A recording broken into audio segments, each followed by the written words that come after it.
विश्वमा मेरो देशको फरक पहिचान सम्मान गर्छु म कृषि र किसान।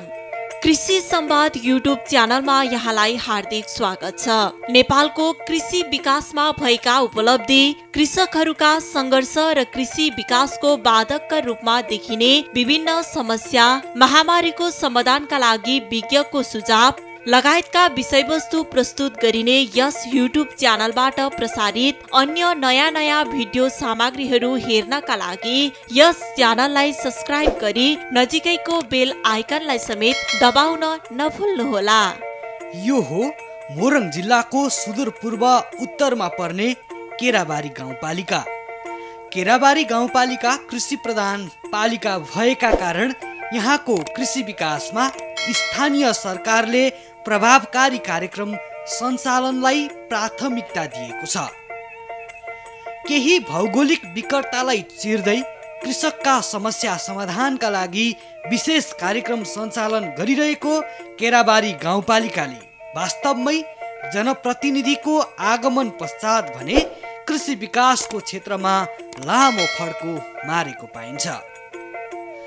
विशेष गरेर गाउँपालिका प्रमुख रोहित कुमार कार्कीको अग्रसरता र कृषि विकास शाखाका प्रमुख टेक बहादुर बास्तोलाको कार्ययोजनामा कृषि विकासका विविध कार्यक्रमसँगै परम्परागत कृषि प्रणालीलाई व्यावसायिक रूपमा रूपान्तरणका लागि महत्त्वपूर्ण नीति सहितको कार्यक्रम सञ्चालनमा रहेको पाइन्छ। यसै सन्दर्भमा कुराकानी गर्नका लागि आज हामीसँग हुनुहुन्छ कृषि विकास शाखाका प्रमुख टेक बहादुर बास्तोला। केराबारी गाउँपालिकाले यो आर्थिक वर्षबाट अलिकति फरक र पृथक ढङ्गबाट कार्यक्रमहरू सञ्चालन गरिरहेका छौँ।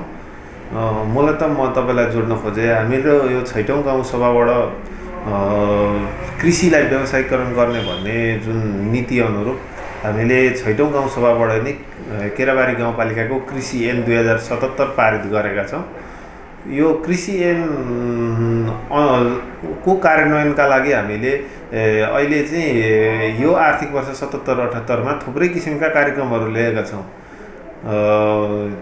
मुख्यतः संरचनागत विकासका कार्यक्रमहरू पनि छन्, अलिकति नवीनतम कार्यक्रमहरू छन्। अर्को भनेको यो किसानका हकित र कल्याण सम्बन्धीका कार्यक्रमहरू पनि ल्याएका छन्। त्यस्तै अरू क्याटेगोराइज गर्दाखेरि अनुदानका कार्यक्रमहरू पनि हामीले कृषि अनुदानका कार्यक्रमहरू थुप्रै कार्यक्रमहरू यो आर्थिक वर्षबाट हामीले लिएर आएका छौँ। अब यसमा तपाईँलाई भनिराख्दाखेरि मैले जुन 3 क्याटेगोरीका कार्यक्रमहरू भने, अब यो हामीले के व्यवस्था गर्न आँटिरहेका छौँ भने समग्र कृषि उत्पादन व्यवस्थित बनाउनको लागि यस गाउँपालिकाले जुन किसानहरूलाई एउटा मल, बिउ, बिजन लगायतका कृषि सामग्रीहरूको जहिल्यै सर्टेज भइराख्ने समयमा र सहुलियत दरमा प्राप्त नहुने, अनि किसानहरूले उत्पादन गरेका उपजहरूको पनि बजार नपाउने, त्यो यो एउटा कृषिको ठुलो समस्या भएकाले गर्दा यो समस्यालाई हल गर्नको लागि हामीले केराबारी गाउँपालिकाले कृषि सामग्री आपूर्ति तथा कृषि उपज सङ्कलन केन्द्र स्थापना गर्ने भनेर हामीले एउटा महत्त्वाकांक्षी र अत्यन्तै महत्त्वपूर्ण कार्यक्रम ल्याएका छौँ। यो कार्यक्रम मार्फत चाहिँ हामी केराबारी गाउँपालिकाभित्र विभिन्न स्थानहरूमा, पाएक पर्ने स्थानहरूमा यस्तै यो कृषि सामग्रीहरू, मल, बिउ, बिजन, विषादीहरू, ससाना कृषि औजारहरू आपूर्ति गर्ने, बिक्री वितरण गर्ने केन्द्रहरू खोल्दै र त्यसैले चाहिँ त्यही केन्द्र मार्फत चाहिँ किसानहरूका उत्पादनहरू, खाद्यान्न बाली सम्बन्धी हुन्छ या तरकारी फलफुल के किसानहरूले उत्पादन गर्छन्, त्यो उत्पादनलाई चाहिँ बजारीकरण गर्ने भनेर हामीले त्यो कृषि सामग्री आपूर्ति तथा कृषि उपज सङ्कलन केन्द्रहरू हामीले खोल्दैछौँ। एउटा त्यो कार्यक्रम, एउटा नयाँ नवीनतम कार्यक्रम हामीले केराबारी गाउँपालिकामा गर्दैछौँ। अर्को कुरो, किसानको सुरक्षाका लागि हामीले कृषि विपद राहत तथा किसान कल्याण कोषको अवधारणा ल्याएका छौँ। अब यो कृषि ऐन 2077 मा यो व्यवस्था भएको छ र यो कार्यान्वयनको चरणमा छ।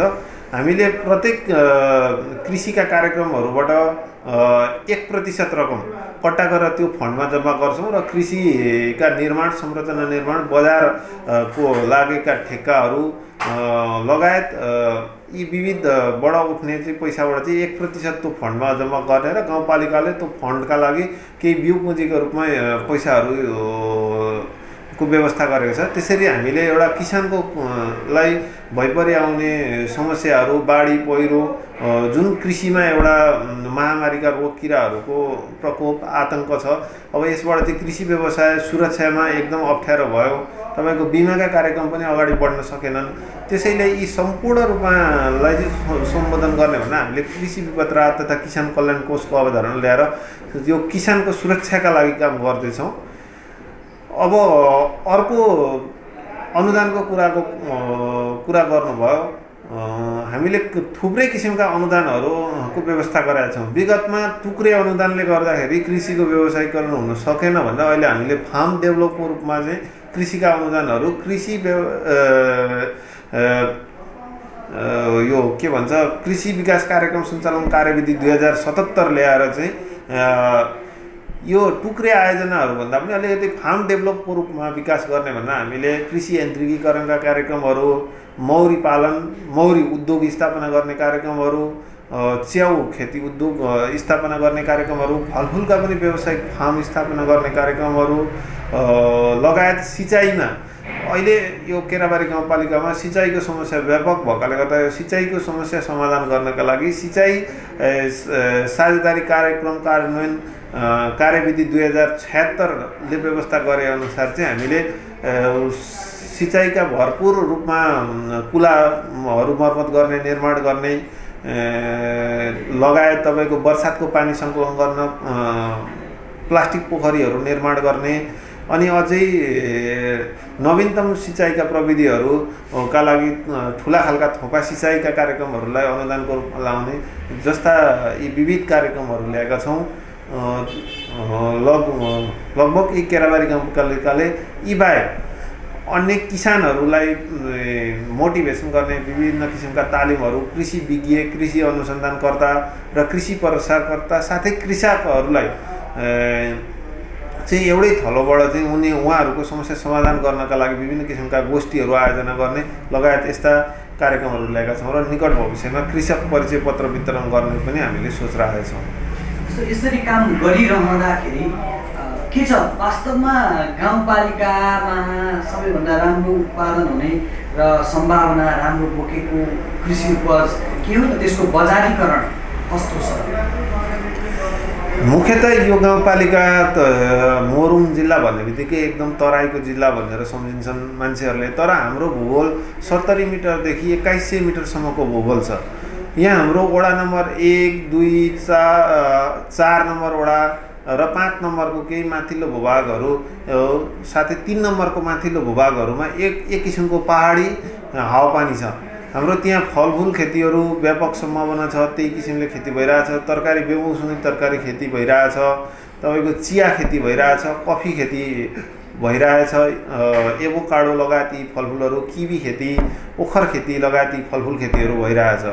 र हाम्रो तल्लो भूगोलहरू छ जहाँ तपाईँको वडा नम्बर 5, 6, 7, वडा नम्बर 9, वडा नम्बर 3 को तल्लो भूभाग र वडा नम्बर 10 हाम्रो तल्लो भूभाग पर्छ। यसमा चाहिँ खाद्यान्न बालीहरू, तरकारी बालीहरू लगायतका यी बालीहरूको खेती भइरहेछ।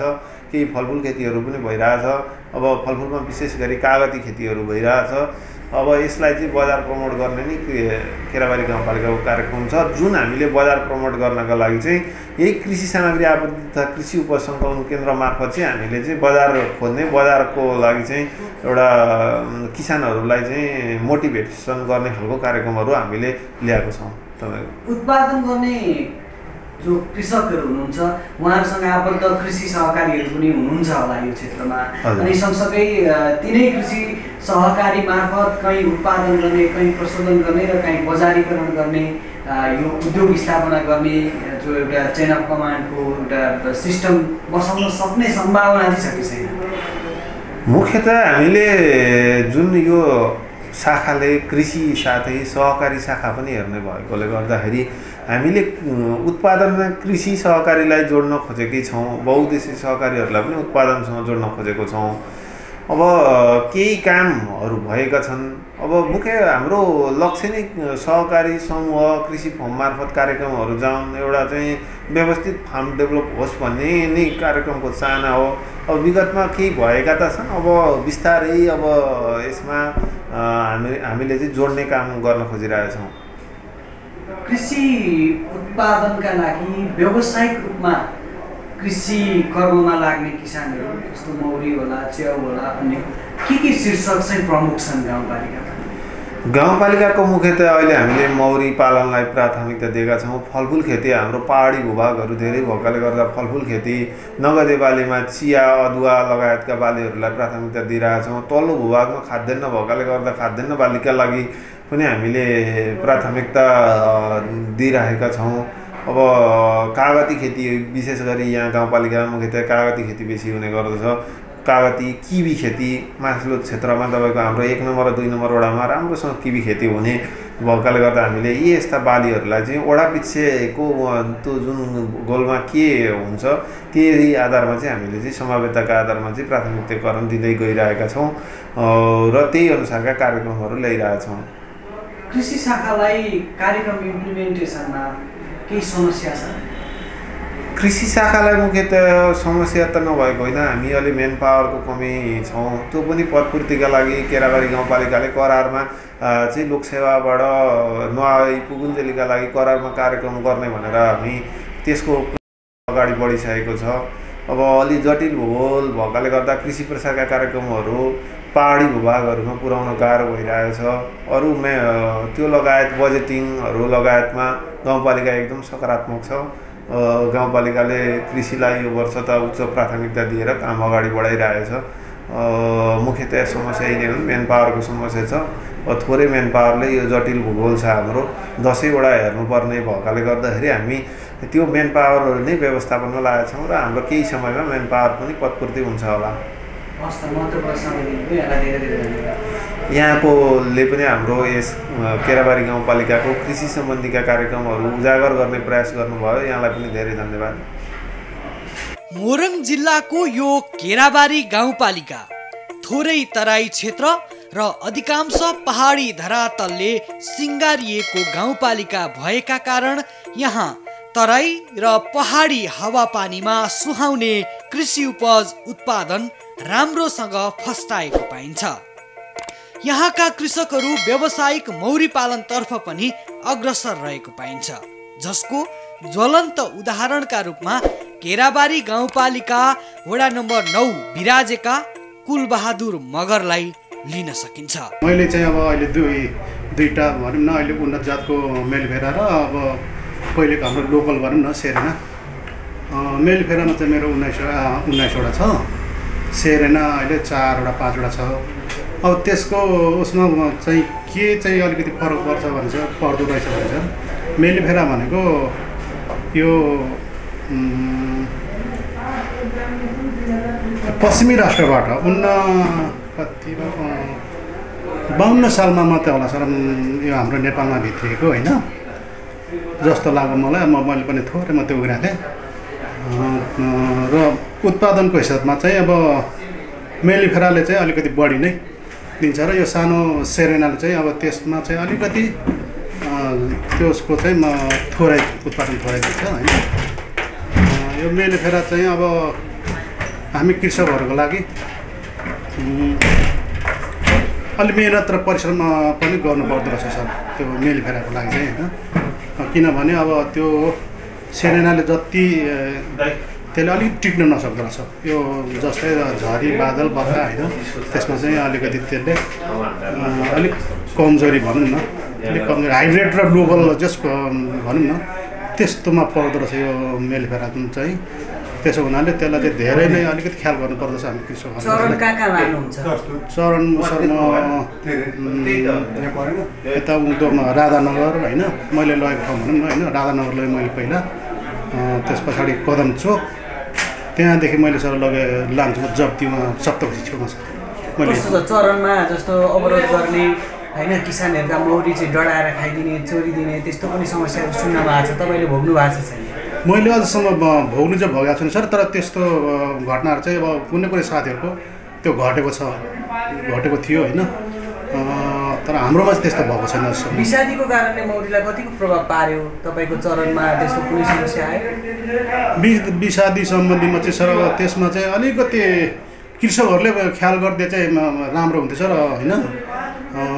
विषादी सम्बन्धीमा अब कृषकहरूले मौरीलाई अलिकति असर चाहिँ गर्छ नि सर। तर म विषादी प्रयोग गरिदिँदाखेरि चाहिँ हामीले राखेको छेउछाउमा चाहिँ मैले चाहिँ के भन्ने गरेको थिएँ भने तपाईँहरूले विष प्रयोग गर्नुहोस्, जुनै पनि बालीलाई हामीले विष लगाएर केही गर्नुपर्छ, तर हाम्रो मौरीलाई पनि असर नपर्ने गरी गरिदिनुहोस् तपाईँहरूले भनेर रिक्वेस्ट गरेको थियौँ होइन। त्यस खासै हाम्रो मौरीलाई चाहिँ असर गरेन। जसमा उहाँले हामीले भनेको एक दुईवटा कुराहरू मानेर पनि उहाँहरूले गरिदिनु भयो होइन। 4 बजेभन्दा पछाडि विषादी प्रयोग गर भने हाम्रो मौरीलाई खासै असर गर्दैन सर। गर्दैन थियो भन्नु सर, मलाई खास त्यस्तो भएन।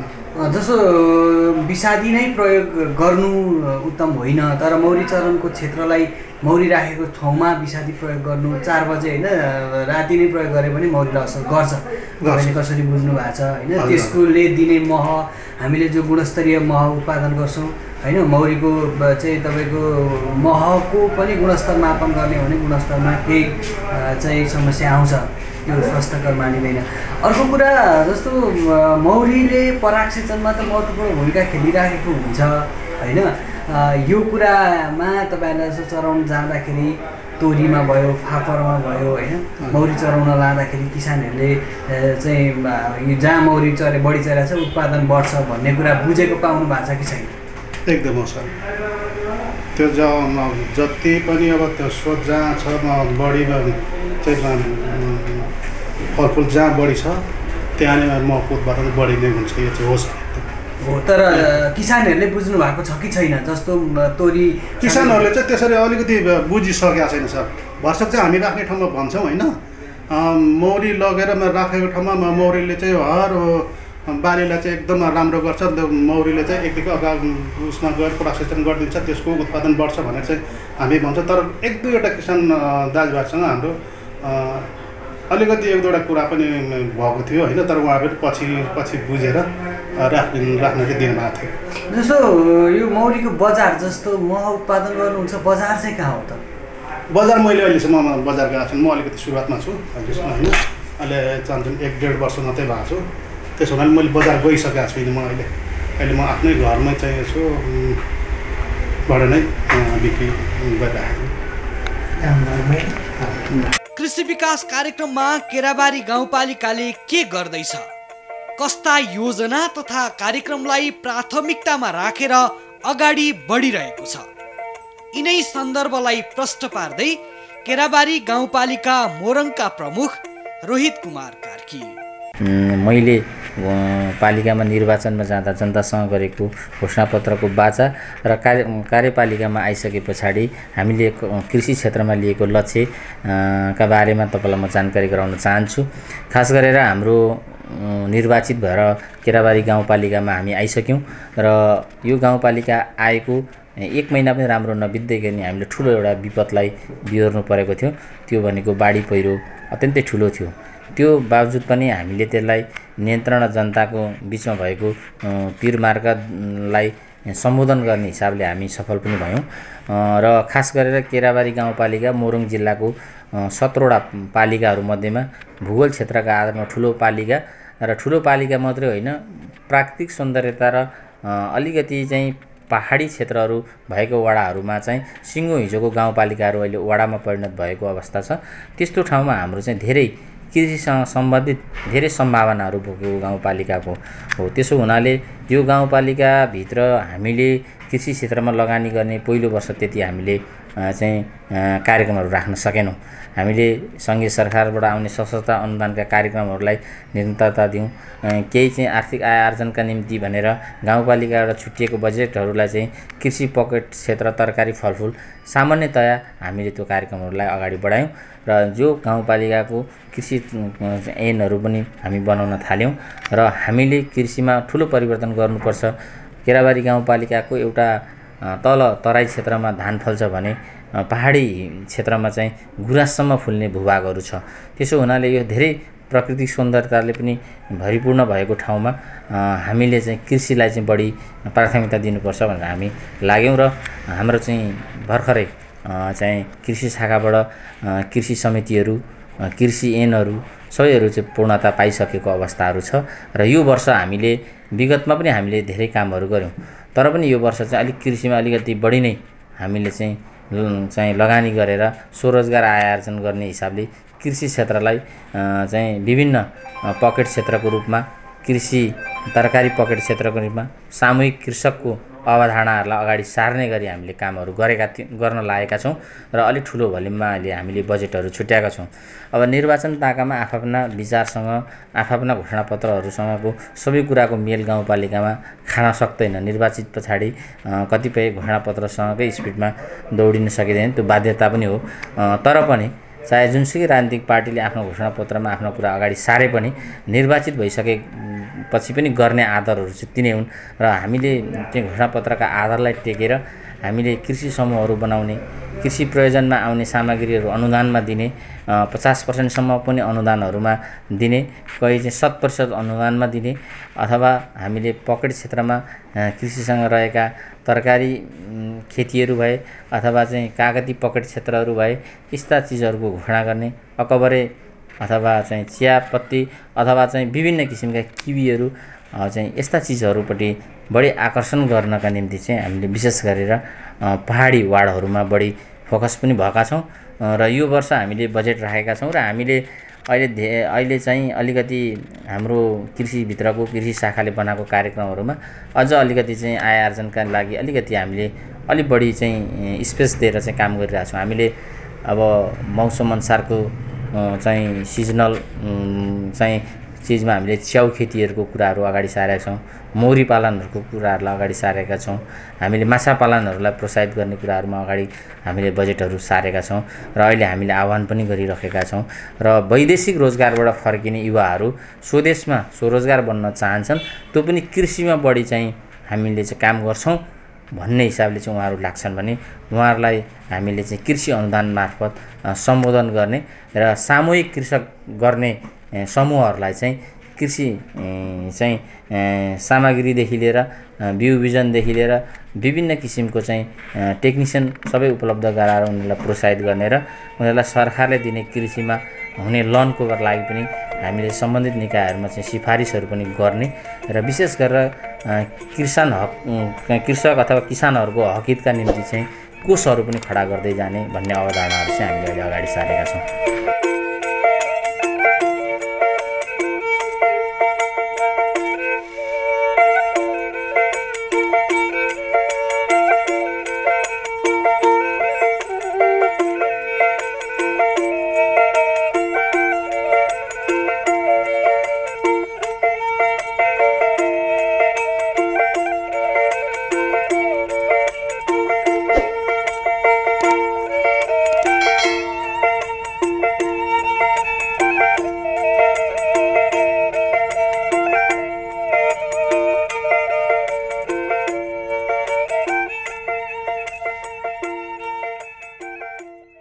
के तपाईँ कृषि कर्ममा लाग्नु भएको छ?